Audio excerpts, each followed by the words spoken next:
Good afternoon. These are from Brenton Lightcap. He sent me way more than the three he promised. There's a bunch down in there. These are the Guppies. They're really pretty even though they're really young, so I'm looking forward to see what they grow up into. And yeah, there's a whole hell of a lot of guppy grass in there. And yes, I did overfeed them. But today is water change and moving and doing stuff day. The light hasn't come on in the main aquarium yet. This guy right here, the lungfish, I have a feeling he's pushing 30 inches at least. Well, excuse me, sir. That fish right there, next to the Megalodor Cerwini, this is a 4-foot long aquarium. This is a 4-foot long aquarium, and he's got to be 30 inches. He's got to be 30 inches. Maybe I'm just being overly excited, but he's at least 2 feet, if not over. This is the 29-gallon. It's kind of evolved a little bit since the last time you might have seen it. The children of Bob and Carol are just hanging out, doing their thing. But the Mickey Mouse Platies that, Ron from Garage Aquatics 2023, they have done the platy thing, and I really like these guys. They are fun little fish. Don't get me wrong, I really like the children of Bob and Carol too, the albino cribs. I love cribs. I just wish that they would breed for me. Breed! Make babies! I mean, you see a lot of little babies in this aquarium, but they're all from the platies. What I really love about this aquarium, it is a dirted tank, but what I really love about it is I just have the one sponge filter, and it never really gets clear, but the water quality, like when you test it, it's always just impeccable. Just impeccable. This aquarium, as you can tell, I am breaking down. This aquarium is going away. I have all the fish out of it. I left it with just enough water that the undergravel filter would still do a little bit of work. So it wouldn't get, like, I don't know, toxic or anything. You can see my snail problem, even despite having no fish and no fish food for the last probably week, hasn't really reduced at all. This is going to go, I think, outside. I'm probably going to remove the undergravel filter from it and just have it be gravel. I mean, it's really thick gravel. So I think I'm going to move it outside and see if I can't grow some fish outdoors. So I did get a 30-gallon, 29-gallon stand down there. And what we're going to do is we're going to set up the 29-gallon stand where this is. And I think I'm going to put the Guppy mansion there. I borrowed that from Bentley Pasco. This aquarium down here, not doing much. My male Draken Falsai died. Female still doing great. I do have the 2 copper sailfin mollies. They have made 2 babies that aren't copper at all. There's also, I think, 2 Siamese algae eaters in there. I like this aquarium. I don't necessarily think the inhabitants are going to stay the way they are. What I'm actually thinking about doing is throwing guppies in there. The guppies that Benton Lightcap, gosh, I'm bad with names. The ones that he sent me might go in here, and remove the Draken Falsai and put it in a different aquarium. So this would be mollies and guppies, and I might splurge and get some what are those called, Schwarzai cories. I really like those. I think I might get a mix of if I can get a mix of albino and regular Schwarzai and throw them in there. Just have stuff moving around on the bottom. The Guppy mansion has all the algae problems as usual. The plants aren't doing that great. I haven't been pumping in the CO2 for quite a while now. The whatever that hair algae stuff is doing just phenomenal. But this is going to go on top of the 29-gallon stand here probably, and the 20-gallon that's down there will probably go there, but I haven't completely decided that yet. This aquarium here, I moved all of the Congo Tetras into it, so it has a bigger school of Congo Tetras now.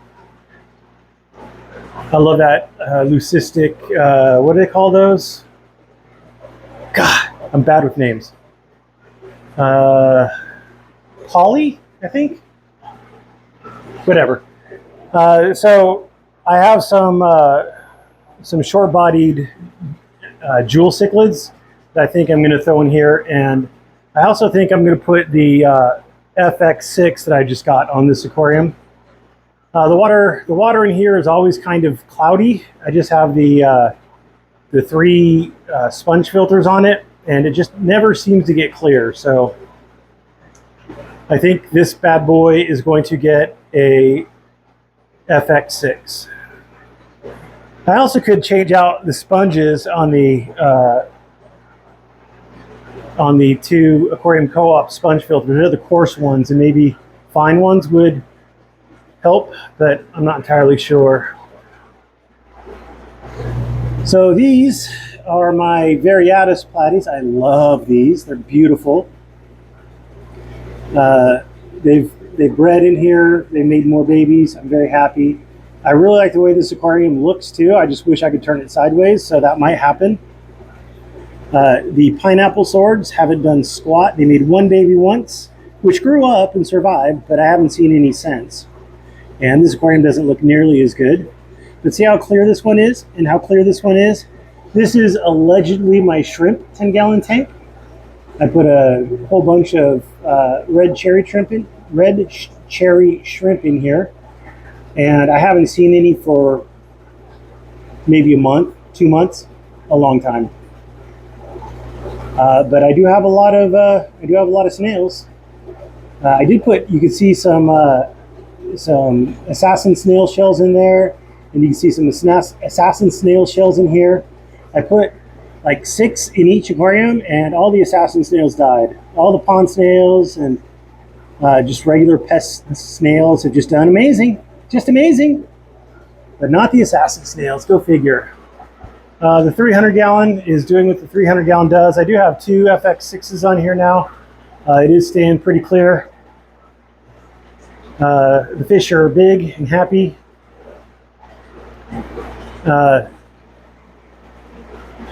I still have in here somewhere some Bolivian rams. I think I have 2. Oh, there they are. 2 Bolivian rams. I really like them, and I think I want more in here. Haven't determined that yet. What else to say about this one? It's got a lot of sponge filters too. 6 sponge filters, 2 FX6s. I think it's probably pretty filtered okay. I'm hiding. This one fitty. Got my Oscar in it. Hello, big boy. I'm going to add some more fish from the 55 that I'm going to break down into here.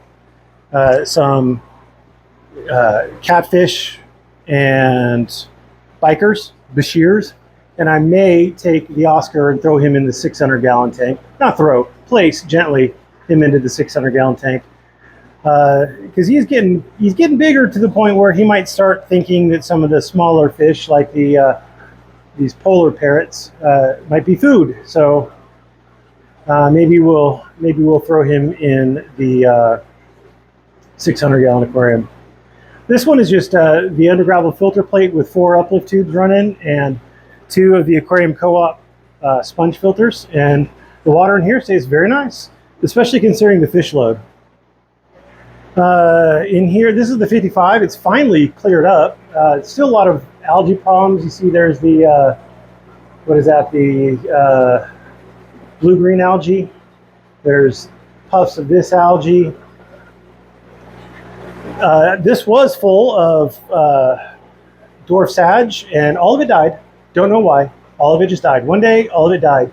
You still see some hanging on back under there, but one day it just decided to die. And there you go. I mean, like, these crypts have been in here. They haven't died.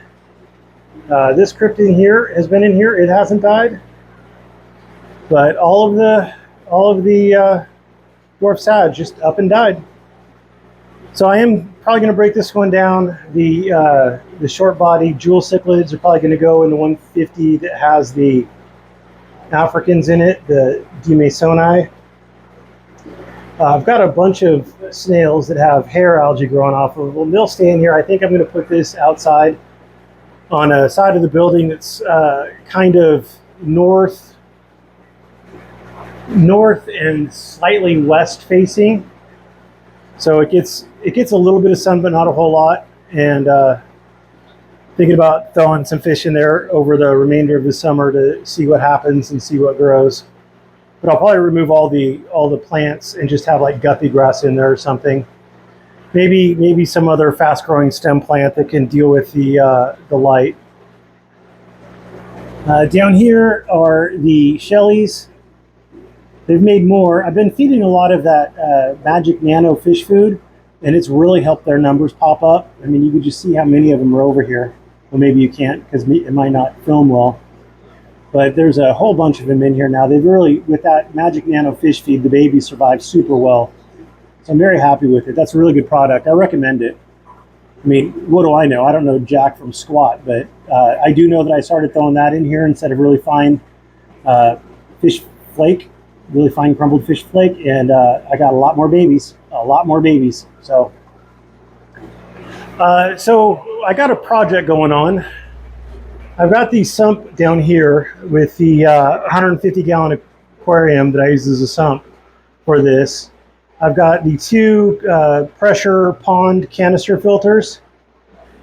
And I've got an FX6, and I've got two brute trash cans. This one is full of, well, it's full of scrubbies, and this one is full of K1 media.